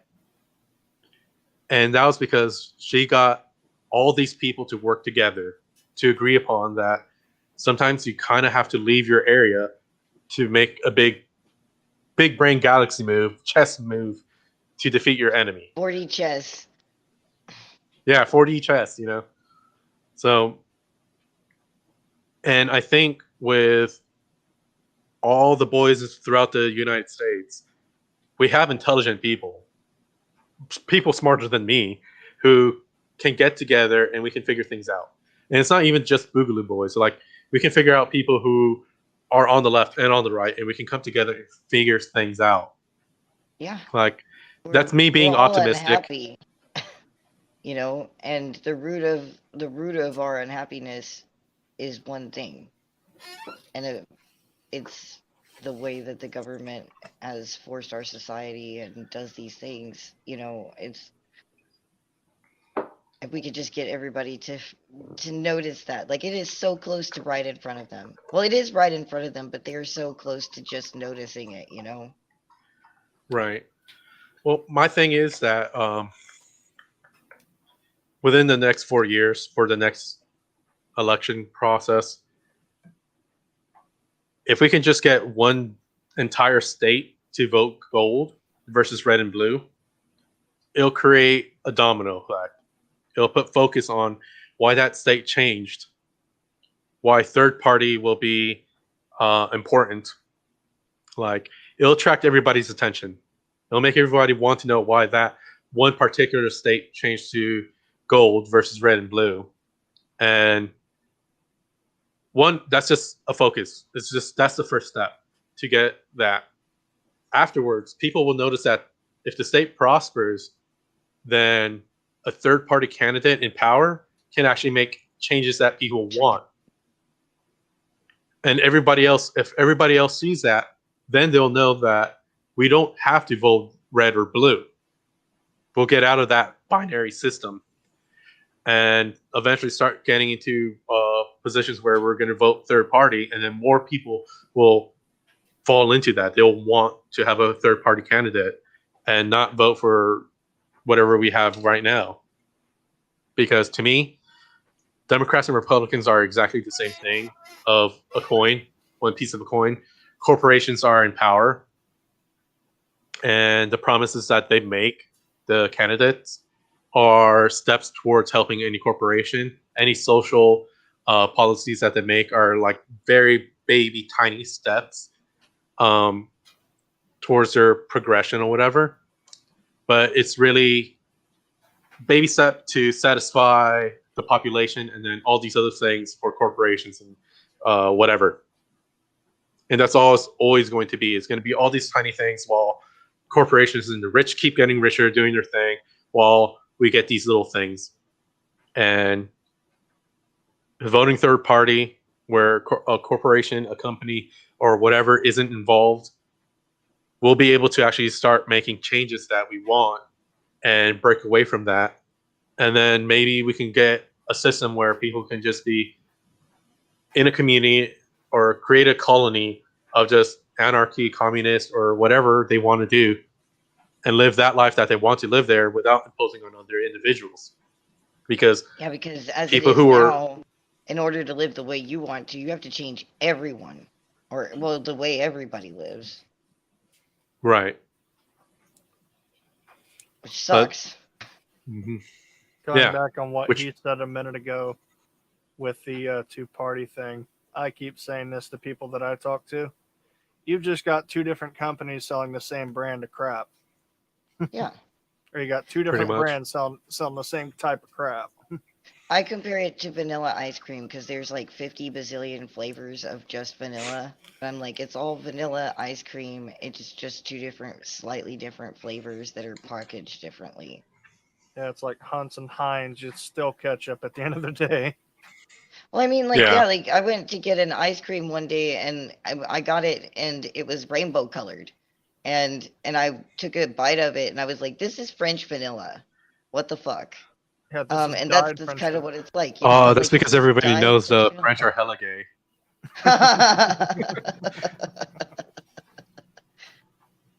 Well, if they're French vanilla, I'll keep them then, because that's one of my favorites. I'm so boring when it comes to ice cream. Like, I'm not gonna lie. Everything about me is really weird and wild and loud and shit.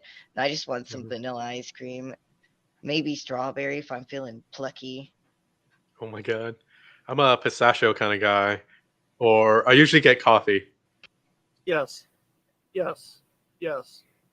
Coffee Coffee ice cream flavors, doesn't taste like pistachio coffee, though. flavors. It tastes like That's my toffee. thing. Well, did you get it from the right place? I don't Yeah. know. Yes. There's a local ice cream place that makes hibiscus. Well, it's like hibiscus honey ice cream. I'll eat that. Interesting. You guys ever It's have like basically another kind of fucking vanilla. I'm not gonna lie. So turtle sundae or something like that? Too That's much like stuff. yeah, there's just a bunch of stuff in it. Well, they have a company over here that makes turtle ice cream, but it's just the flavor and not the crunch. Weird. But I mean, like, so holy cow. well, one thing I wanted to say is that I one of was my about favorite to ask. flowers, Oh, is it? one of my favorite flowers is the hibiscus. All before everything, like it kind of reminds me of Guatemala because Guatemala is a rainforest. There's trees everywhere. Yeah.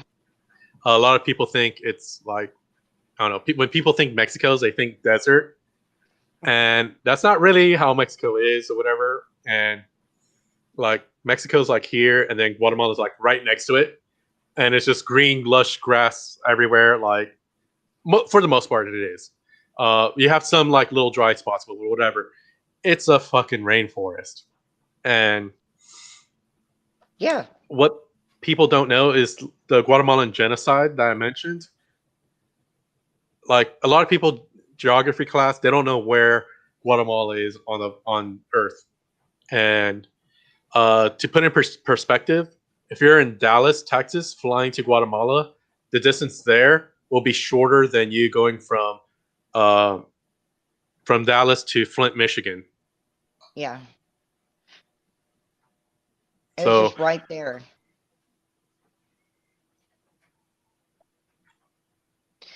God. So, like, I don't want to keep you forever because, I mean, this probably, like, I mean, pretty taxing, I can only imagine.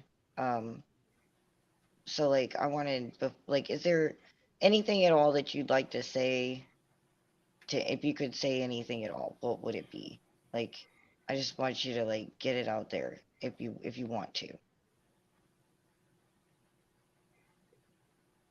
everybody who's watching. Because like it's not just boys that watch this show. Like I put it all over the damn place, and I get locals, hmm, So well,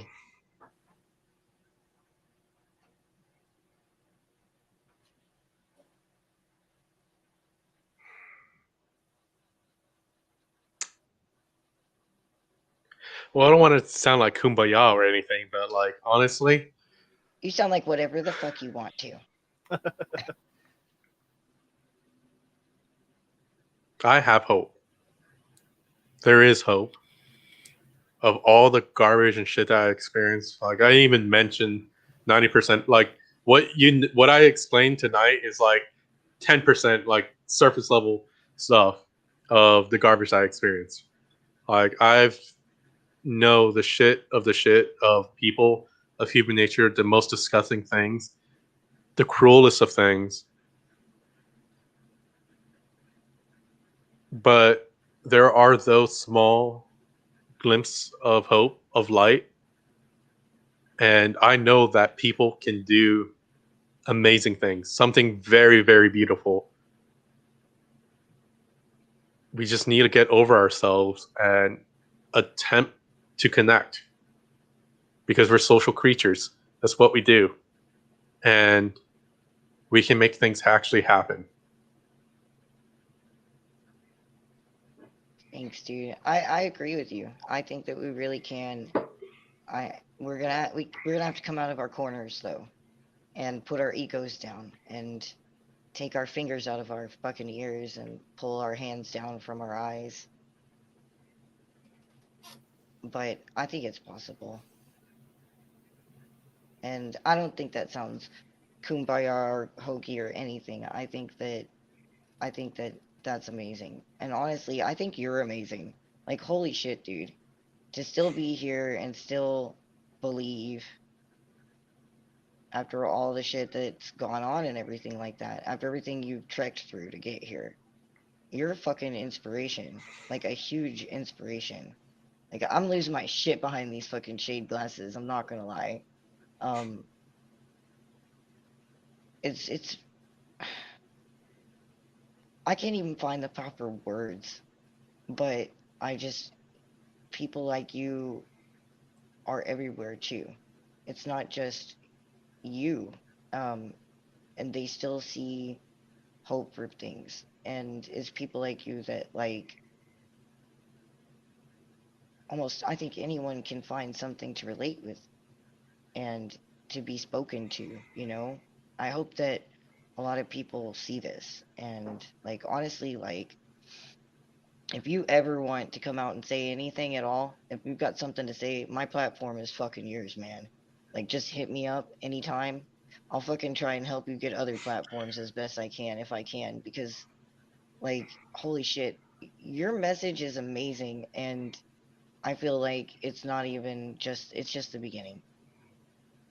Please don't lose that. I'm getting. I'm not crying. You're crying. um, please don't lose that light in you, cause like it's There it fucking goes. amazing. I I'm so fucking touched. I can't even fucking speak, which is a rarity for me because like I'm almost always talk. Um, thank you so much for coming on and sharing all this with us. It couldn't have been fucking easy, and I know you said that it wasn't, and holy hell, man, none of this has been easy. um, I Lord, just I just think myself as a average person. Um, if I could, I would give you a big hug right now. But yeah. next time I'm in Texas, I'm gonna come find you, cause like I need to give you this hug. I'm gonna carry it with me until I see you. Um, Well, I'm gonna be heading up north to Michigan sometime. I'm making arrangements oh for that. really? Hmm. You're gonna Interesting. be up on Well, me almost. I'll figure it out, cause like I travel. Have hope will travel. And like honestly guys, I'm glad that you guys came to watch this and really I can just not ask you enough to like help us beat the algorithm out there. Make sure that you like, just make comments if you have something that if any of this touched you and you want to share something, if you want to um, share your experiences here, please hit up the comments or hit us up in social media or get into our even our Discord or our Matrix server and share and come and join the conversation because we're like we've said a bazillion times in a bazillion different ways, we're not going to do it from our own corners. We need to come together and no matter how alone you feel out there, you're not. Um, there's a like almost 9 billion of us out there, right? And yeah, we're we're all here and we're just trying to do our fucking best. So, like also please share this shit around as much as you can because like that helps us to get it out there and get this message across to people. I think that it'll touch a lot of people if we can spread it around. And like if you guys want to help us out with like if you like these things and you would like us to do more of them or be able to do better because like I mean we could do better. Help us out, throw us your filthy white market cash into the subscribe star. You can do one time donations there too and get down into our coin tree and try and throw us like crypto. We'll take your crypto, even if it's filthy white market crypto that you bought from PayPal. Shame on you. Um, but we like to take that money, and we've already made our bills at this point just from our subscribers alone. So like anything that comes on top of that, we take that and we try and put it back into the liberty movement, trying to help people do anything from like, get to places to help them help other people, to like helping people like with legal fees, with fees they need for like events, or even like throwing it into different like things like Feed Philly, or like where they build like packages for people to like go and give to the homeless. Like we put every bit of it back that we do not spend on bills. I'm not even joking. So like in fact, this season has been horrible, and we have tried to do as much as we can, and if you guys want to help us continue to do that, join in. Like, and if you can't do that, we need help here, like manpower. Get your butt in here, volunteer, help us call and push stories, help us share these things, help us find them. If you want to do coverage, we will, but you don't want to do your own thing. If you don't know how to get started, get in here and we'll fucking help you, and we'll do what we can. I mean, we're not huge. I'm no Mr. Beast or anything like that, but we'll do what we can. You know, we're not PewDiePie or anything. Now we're gonna get accused of being Nazis because I brought up PewDiePie, but Oh um, my god. like, thank you guys for being here. We want to be able to bring as many stories and as many faces of liberty to the light and show you guys how varied people are who love the idea of liberty, and not just for themselves but for everyone. So like later on this week we're gonna have Marcus Suarez, which is Suarez. Did I say that right? Oh God, I'm so sorry, Marcus. I don't know if I said that right. Um, and he's going to be coming on and talking about his own journey. He used to be a Proud Boy, and now he's a Boot Boy, and he's got a really interesting past too that he'd like to come on and share, and we're going to bring him in. And we're starting a new thing where if you contact us up to the day before the episode and communicate with us what you're looking to do, we'll actually at the end let you come in and ask the questions yourself instead of having to write them down. And so like, like that'll let people on other platforms that we stream to be able to do that, because we don't get to see all of the live stuff for everyone. We only get to see it for a few places. So because I don't know how to do that, I'll admit it. It's my fault. I don't know how to do that. We'll figure it out. But like, I thought that it would be a neat thing. So if you guys are interested in coming in and asking Marcus questions, like with your face noises, then hit us up ahead of time. And obviously, I've been shitting the bed on our morning episodes because I'm sick as hell. But we'll do what we can to keep getting something out daily as best as we can. So, like, just keep your eyes open on the social media or in the groups. I'll try to keep people updated and keep posting the stuff up as it comes. Um, and thank you guys for being so patient with me, because, like, this cat scratch fever is just a bummer, a huge bummer. um, and I want to thank you again, Leo, for coming on and talking to us. This has been absolutely fucking amazing, and I'm honored that you would share your story like this here. So, like, yeah. It's definitely been therapeutic. I'm And glad. um, and if it helps y'all in any way, then I'm happy to help. Um, I guess I'll join your Discord and see if there's anyone out there who wants to answer any questions. I'll be happy Oh, heck to like yeah. talk with them as well. And I'm definitely going to subscribe and hope to see that next video come out or that next stream. Ugh. Looking Well, forward to thank that. you. Heck yeah. And until then, you guys out there, and you too, all of you guys, be safe and be free, but don't sacrifice your freedom for safety. Be bold out there. Be hopeful. This episode of the Mad Liberty Time is adjourned.